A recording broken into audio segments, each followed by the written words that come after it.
What's going on, everyone? Welcome to another video. Today I've got another episode of the Kaskade region. Today we're going to be reacting to even more Pacific Northwest Pokemon. Now I got some bad news. I actually recorded an episode of Kaskade about a week or two ago, and I ended up not recording the audio of the actual video somehow. So I ended up losing pretty much the entire video. But instead, I'm going to be giving you my personal opinion on the Pokemon that were shown in that video. So I'll probably just be dropping a couple clips here and there, just giving my little opinion on those before we begin the video. So let's do that right now. First Pokemon is Bearvoyance. He's alright. Next we got Cascadian Luxray. It really doesn't do it for me that much. I think Luxray just really needs the lack of fur and more like skin to show just how cool it is. I don't know, it looks too fluffy for me. Maybe you like it, maybe you don't. Hey, it's just opinions. We got Vendrum, pretty interesting concept. He has a cool ability, fire, water. I mean, it's alright. Cascadian Girder, or a Timberline, I guess I should say. They look pretty good. I like the concept behind them. I do think the typing should probably be like fighting normal though. Fighting grass doesn't really make sense when you take into account like Girder doesn't really get impacted by the fact that it's a steel beam. Like it's not fighting steel. So I think just fighting normal or whatever. I don't know. Cascadian Diggersby. This one looks dapper as hell. This is definitely a team contender. It looks sick. It's probably my favorite Fakemon that we've seen in this video. Very cool. Cascadian Bunnelby, I mean, he's there. He's cute. Oh, I like him. So this is apparently like the mascot for Kaskade, or I guess just the game in general. It's called Toefrog. It's really not. It's not for me. I'll be honest. It's not for me. I know apparently a lot of people love this mod. More power to you. In fact, I can see where there's a cuteness factor to it. I don't know. It's really not my kind of mon. Then we got Toefrog's evolution, Kasakozog. I'm pretty sure that's how you pronounce it. If not, I'm sorry. He's okay. I don't mind him. He's all right. Then we have Kuntsum, which is a fire seal type. I actually really like this concept. I especially like how its jaw is made out of metal. Very, very cool. Anyways, that's it for those Pokemon. Those are my opinions. If you don't like them, well, I mean, it's an opinion, so it's kind of the point. Anyways, make sure to watch that original video because you won't be able to see a reaction from me on it. Sadly, I'm so sorry. I really don't know what happened. But anyways, before we begin the video, if you can show your boys some support, let's go for 150 likes just to show that you guys are still hopefully interested in this series. It goes a long way. It truly does. Also subscribe and put those notifications on because when the Nuzlocke video is live, hit a stop, drop, get your snacks and enjoy. I kind of noticed something about myself, and that's that I only say that during my reaction videos. I don't really know why, but it is what it is. Also, we do have a giveaway potentially going on at the channel. If we can actually somehow manage to hit 5,000 subs before BDSP drops, I will be giving away a free copy of one of the games to the winner. So all you have to do is comment down below in any video that has Legends Arceus or BDSP in the title, and make sure you're subscribed. Trust me, I mean, if you want a free $60 game, you can just scroll through all my Legends Arceus and BDSP videos and you get an entry. I mean, it's free. I mean, if you want it, you can. If not, I mean, more power to you. Also, it's pretty interesting to note that if we can somehow pass 5K subs, that I will actually be giving away more copies of the games. So stay tuned. Who knows? Maybe I'll even end up giving away like 3 or 4. That would be crazy. I don't know where or how I'd be able to do that, but we can figure it out. Anyways, enough talking. I've taken about 5 minutes recording this intro. Let us start. I'll have to cut this down pretty heavily. Anyways, let's go. Even more Pacific Northwest Pokemon, Okay. which I'm calling Lockemon. Man, I have got. Yeah, he does that now. Title. Forgot to say that. Well, in the past Kaskade region Lockemon videos, we sort of had themes like Oregon, Washington. We're working on a Idaho-specific one right now, too. But today, I guess it's just the ones we missed in those last few. Some of them I've teased in other videos, and others are new to YouTube. So let's go over more of my ideas for Lockemon in the cast. Something that I kind of want to mention is apparently the order that I'm watching these videos in isn't in order. I have not seen them on to the right, and I'm pretty sure I haven't seen the one to the left. I don't know what order to watch them in. I was never given like a specific line. I'm watching these videos in order from the playlist that I was given, though, which I'm pretty sure was created by Lockston. So, I mean, if this isn't the right order to watch these in, I don't know what is. But I definitely don't know those Pokemon, so kind of a bit of a spoiler, unfortunately, but whatever.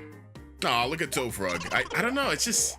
Hey, it in scares case you me. missed it, we recently opened up pre-orders to our very own Lockemon plushie. It's Tofrog, a soft yet durable plush of a block of tofu with a Oh yeah, lip on he's it, just pretending to be a frog. going I all have this in. prototype here, and it's already so He really lovely, is especially just considering going how much all work in it took to and get like the proportions and bumping the this details up. right. I mean, hey, We plan to more launch power later to in you. summer, I'm but to skipping make this sure though. you- All right, here we I go. wanted something unique here to fill the Chansey Audino. Aw, The main partner mod of no. all the nurse joys I hate in the these region. mods, by the way. So I was doing my research, and did you know that the modern defibrillator was invented in Washington?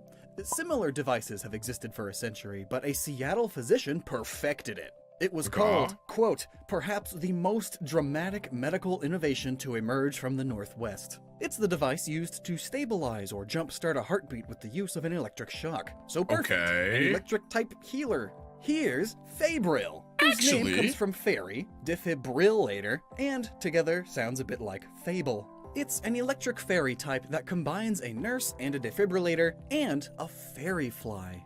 I will be honest, this is complete competitive bias, by the way. It's not even, it doesn't even have to do with their designs, but I have nothing but absolute pain and hatred for Chansey's line. So typically these kind of Pokemon, I'm not really a huge fan. I did really like Mega Audino though. That is something interesting to note.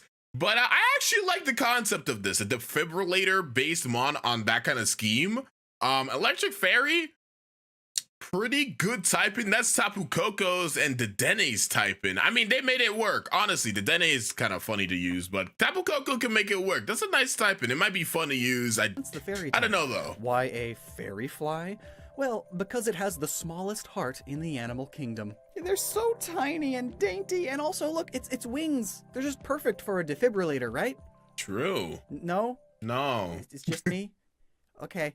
Make it Well, work, it sends though. electricity through its wings to zap its opponents and heal its allies. It's mainly a healer and a buffer, and its antennae are a heartbeat line.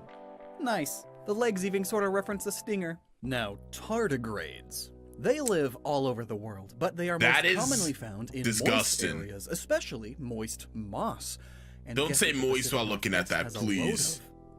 Moist moss. But considering the microscopic hell lifestyle is of these this? creatures, I wasn't sure how to bring it about as its own thing, so I went ahead and commissioned a regional Reuniclus. The How to Reuniclus make line is a how to make an reference to other- abomination look cool. I'm so sorry. I know, like, I have not been very generous with my wording for some of these mods. I know there's probably gonna be a handful of people that are not happy with this reaction video. But if I'm being completely honest, when you come to a reaction video, you come for my reaction, you come for my opinion. I actually really like this. First of all, Reuniclus is one of my one of those mods that I wasn't a huge fan, but as time went on, I kind of grew on it. And I've actually seen a lot of concepts of like a water psychic type Reuniclus, and they usually look cool. This is probably up there with those concepts that I've seen. I like the idea behind it. I really don't like what it's based on though. It looks kind of terrifying. Like if I woke up, just took a fast right turn out of my bed and I see that, I'm going straight into cardiac arrest.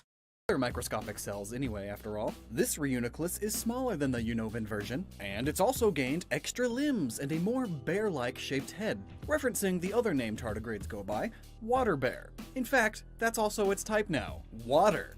Oh, that like Its body gives me is much more shivers. viscous, and it dries out easily, so you can only really find them out and about in the forests when it's raining or misty. Another moisture-loving regional variant we've got in Cascade is the Cascadian Phantom and That's cool. Trevenant. They come to I exist will the say though, there is an awful amount of Cascadian mods. I haven't been keeping count, but it's definitely in the double digits at this point. I do have to be like completely honest, give my own 2 cents. You have to be careful with just putting a bunch of variants into the game because it kind of loosens some of the impact. In my personal opinion, again, my personal opinion, I do like to see more concept Pokemon than purely regional variants. And I'm not saying that Lockston doesn't do regional variant or his own, from the bottom, like his own idea for Pokemon. I'm just saying like I'd rather see a little bit more of those than variants. That's just my personal opinion. I love all of them though, honestly, except for maybe the Luxray. I don't know, it's a fur, but I typically like them. I just like to see more, you know, like more of his ideas. That's what I kind of came here for the most, right? Of the world, but when in the swamps of the Cascades, their deadwood is overtaken with fungi. In the case of Phantump, it's mainly the local, non-delicacy, the bleeding tooth fungus. It makes it look like an acne-ridden teen. Gosh, I'm glad I'm past those days. The deadly poisonous nature of the fungi has integrated with its own body, making it ghost poison type now, and eventually it evolves into Cascadian Trevenant. Now, a dead log taken over by even more decay, as moss and the Conocyte Phalaris have taken over its very mind as well. These mushrooms are not only incredibly common up here in the Northwest, but they're also psychedelic. Until they kill you. Then they are just deadly. But for the moment before you die, you start seeing all kinds of things and become very delirious. The only thing scarier than an aggressively territorial Trevenant is one that also can't tell the difference between friend or foe, or left from right. It's just chaos. Hence the swirly eye. So clearly, it takes a very experienced trainer to properly train one of these. Now, in the or just a 10-year-old who doesn't know what they're doing region, we can find Chewmonk in abundance. It's probably the most common Lockemon here, like the Rattata Pidgey equivalent. And being so extremely common, there's like nothing special about it. It's a normal type chipmunk. It has big cheeks that it stores nuts and berries in. It has it's just the regional rat. Okay, or rodent. Teeth. Sorry. Don't get bit. So yeah, it's a chipmunk that chews. Chewmonk. The coolest thing about it is that the two big legendaries, Arctoyield and Minadza, each blessed a Chewmonk into becoming their sidekicks, thus becoming Tamunk and Temunk. So there's that. Good job. The best thing about you is that some of you changed. But also, while very rare in the wild, some Chewmonk will actually evolve into a Chi-Cat via friendship with a trainer. It's based on the ring-tailed cat. How'd he do that? How'd he turn from like a chipmunk to a cat? I mean, that's got to be breaking some kind of like animal kingdom laws or something, right? Which is actually more of a squirrel raccoon. They live all over the US, but that includes Southern Oregon, so it's fine. It's believed that the connection with the trainer is what makes it evolve into a slightly more familiar shape for humans, as even most non-trainers will still have a cat Pokemon living with them.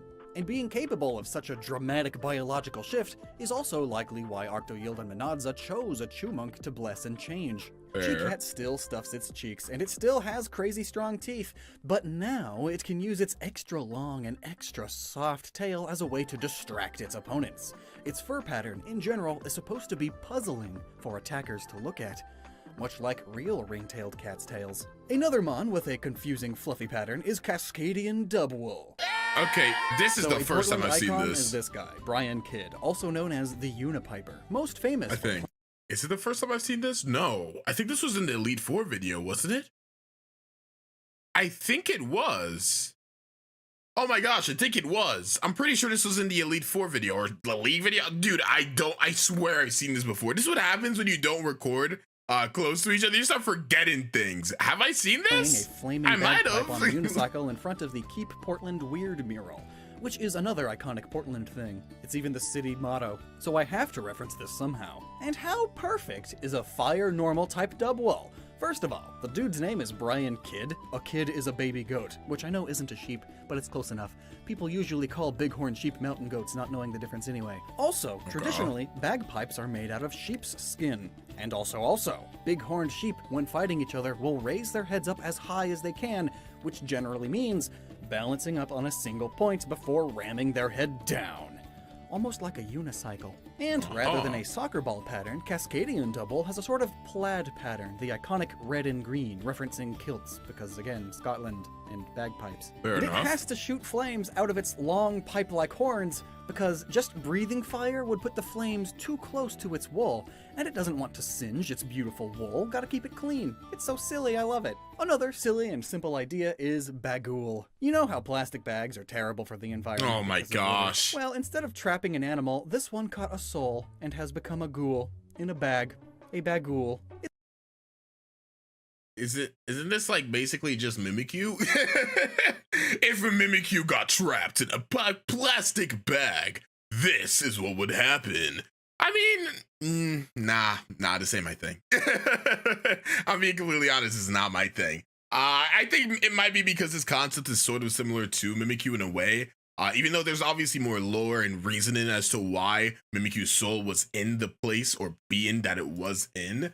Yeah, I think that might be the biggest thing, but also the design's just not there for me. You can let me know what you think. It's one of those generic thank you bags with a smiley face on it.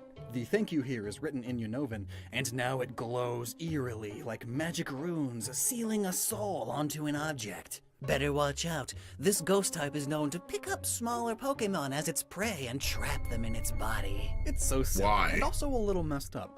What's also kinda silly, but even more messed up, is Following, a sort of pseudo-second Pika clone. It's another electric rodent, but its name isn't in Japanese, so I can't say it's a real Pikachu clone. Following is an electric psychic type whose name pulls from Lemming and the phrase, follow me. And its beard makes a little lightning bolt, and the tufts of fur on the back ones look like antennas. It's able to learn Oranguru's signature move, Instruct, and it's also all about moves like After You and Follow Me and Helping Hand. Its signature ability, Enjoin, amplifies the effects of such moves, you see. Creeping lemmings do live here, of course, and also that's a great name for a lemming to base this on because this concept is kinda creepy. There is, of course, the famous myth that lemmings follow each other blindly, sometimes even over cliffs or across deadly rivers, and we're taking that a bit literally. The leader Following, known as the Guru, literally mind controls the lesser Following. They are inspired by the Oregon-based cult Rajneeshpuram, founded by this dude, Rajneesh, who wound up committing the biggest act of bioterrorism in the United States. Gosh. Lovely. It was a crazy sex cult, with him as the guru. And this is fitting of lemmings because they repopulate like crazy. This is probably too dark a thing to reference for Pokemon, and that's why it's a Lockemon. Speaking of dark, how about a dark type? It's Rabuse, a rabble-rouser Canada goose, especially if said goose looked the way it acted. For this design, I'd say this one's pretty cool. I like it. Not bad. Also I don't know what to say. The Halscaraptor Esquile, aka the Murder Swan, or what every Canada goose wants to be. Like the real geese, Rabuse are extremely aggressive and territorial to those outside of their immediate group, always angry and willing to strike with its razor-sharp beak. It's so mean and abusive, hence the name. It rabbles with a few of its own kind, is a raptor goose, and gives all sorts of abuse. Rabuse. Mean. And their base form isn't much nicer. This is Neckle, which comes from gooseneck barnacle, heckle, and it's a diminutive. So Rabuse lay their eggs against rocks by the ocean. They stick them there with a mix of down and goo. When the egg eventually hatches, the baby will stay in it, poking its head out now and again, until it's ready to evolve. And also, they hate being disturbed. They're so cranky. They hate everything. This would have to be, like, I liked Graboose, or whatever the hell it's called. Jesus Christ, I'm spacing out. But I like the bird, the goose, right? I like it, but the pre-evo, it kind of pushes me away from using that kind of mon. I don't know. I feel like I'm a little critical in this video, right? I feel like a lot of these forms, they're not really hitting the mark for me. And I feel kind of bad because I do like Kaskade, but I don't know. It's this form, this evolution just really isn't kicking it for me. Still being dark type. So yes, I made the baby of a goose barnacle. A very, very upset goose barnacle. The first to hatch in the group will sometimes try to knock its neighbors off the rock so there's less competition for food, a tactic a few other baby birds use. So mean. But yeah, goose barnacle egg into a proto-Canada goose. I had to have a dark type goose, you know, but I didn't want just a goose. You know? Oh, and despite being dark flying, they learn plenty of water type moves. Just like Clamtrip and Gemini. Both unrelated, but you can find them in the same area. Gemini looks exactly the same from the front and the back. You can't tell which side is its face and which side is its butt. It's a reference to the Gemini constellation, and also to the fact that the creature it's based on, the chitin, has eyes all around its body. It's basically aware of its entire surroundings always. Hence, Gemini being rock psychic type. The rock then, of course, being for its rocky shell. In fact, chitins are unique in that their eyes are gems. No, really. Like, it's crazy. Their eyes are, like, made out of a non-organic compound. It's like glass and crystals. It's crazy, and we touched on it in this video here if you want to learn more about all that. But that's also where its name comes from. It literally has gems in its eyes. Gem in eye. Gemini. Gem in eye. It's actually a really cool name. Oh dear God. Puns. Also, fun fact, Bejeweled was made in Seattle. Nice. Then, Wow. the rock water clam trip. Did you know that sometimes baby crabs will find themselves inside of clams and mussels? I'll be completely honest. I am completely surprised he didn't just do a Cascadian Krabby. But I like this one. It's not They will bad. grow up inside there and eat it. Sometimes, people will even find young crabs inside the oysters they're eating. Also, clams and oysters typically don't have just one pearl, like media likes to portray them a lot. They can have dozens. Also, robber crabs are known to steal shiny things that they like silverware. Combining all this, we get clam I've trip. never come into, where's this, Oregon? Hell no, bro. Damn. Yo, those things are huge. If I go outside, bro, let's say it's 6 in the morning, I'm about to go to work, let me toss out the trash. The house starting to stink a little bit. I'm tossing the trash in the trash can. All of a sudden, I see this giant, 3-foot tall crab on my trash can. I am moving out. I'm gone. Miss me with that. Those things The are crab that terrifying. pretends to be a I think clam. this episode is starting to show how I just don't like anything in the real world. And it's not true. I like a lot of stuff, but some of these creatures are terrifying, It loves bro. agates and pearls so much that it always has more than it can reasonably hold with it. So whenever it comes out of a Pokeball and lands on the ground, they spill and drop everywhere with its That's signature funny. ability, Pearl Drop, which creates a field effect on its side of the battlefield around it, which reduces the accuracy of all physical attacks made against it by 10 or 20%. I'm not sure what would be This considered sucker will balanced here. never, ever get hit by a focus blast. Unless you're fighting anybody that's not you. Because, dude, that's actually a really solid ability, especially in competitive. I mean, this does not look like a competitive worthy Pokemon, but yeah. Anyways, I think this is, speaking of competitive, this is a good time to say this. In a recent reaction video I did of Birdkeeper Toby's Solympia region, I actually noticed that he likes to show the stats of the Pokemon that he makes. That is a very solid criticism that I have for Cascadia, or is it, I forgot what the region's actually called. Is it, or Cascade, not Cascadia, Cascade. That's one issue I have. I do wish Loxin did show the stat sheet for the Pokemon. It always helps with not only decision making, but knowing how he decided to design these mons.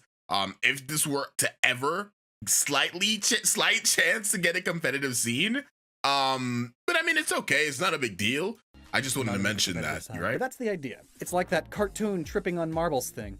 Then its name, clearly, is Clam and Trip, because it makes you trip on the marbles. Okay. But also, the definition of a cantrip is a simple trick or ruse, like the crab pretending to be a clam. I'm very proud of this name, actually. And I think at this point, there's maybe only 2 or 3 more videos where we just go over Lockemon in the Cascade region. Then I'm actually a little sad. I was hoping there was something that could blow my socks off. Still gotta write out the whole plot. What I it have all is. the details figured out. And then I really gotta figure out what the weather mechanic is going to actually work as. Like, I know it's gonna be mainly just new moves. Like, there's a bunch of weather moves, but like, the specifics are hard because, I'm not into the competitive scene. So I don't want to make something totally unbalanced. I honestly think the main reason there wasn't a competitive or a stat sheet is obviously because Loxin he's not in the competitive scene, which is completely valid. I do wish though that he might have could have gotten some help from maybe some competitive Poketubers to help him out with some of the stats and field effects. Because these kind of things, they're really hard to work with by yourself. Third opinions, second opinions, all that kind of stuff. It helps a lot. Trust me. It makes it a lot more solidified, I guess is the better way to say it. Because I do really want to see the stats of some of these mons. Well, I've had loads of people approach and ask if they could make a ROM hack of this, and I am way down for that once the groundwork of the plot and figuring out everything and where things are going to be. I'm in the Discord of that. So that may be a thing. No promises. It's gonna be a thing. That's a promise. Well, I don't know. Why am I making a promise? I'm not the one making it, but I'm in the Discord and they are currently making it. It has a couple thousand people in there too. I don't have the link to it, but do a quick Google search, you might find it. There is a ROM hack we made of this game. We will for sure use the profits made from the Tofrug plush sales to fund some of that, maybe. Oh, that's so Speaking cool. Of, huge thanks to everyone who has pre-ordered one already. The sales already blew my expectations. Honestly, it's kind of growing on me. It looks a lot better in plush format than it did in drawn for me. I actually kind of like it. I'm not gonna lie. It's probably just because I'm an anxious mess, but I figured everyone would hate it and that it would flop. Oh. But clearly it didn't, and that makes me so happy. Like I said at the beginning, you can pre-order yours at noggin.net. Damn, we got it on that. Description. All of the funds help us do what we do. So until next time, never stop using your noggin. And check out the rest of our videos if you missed them.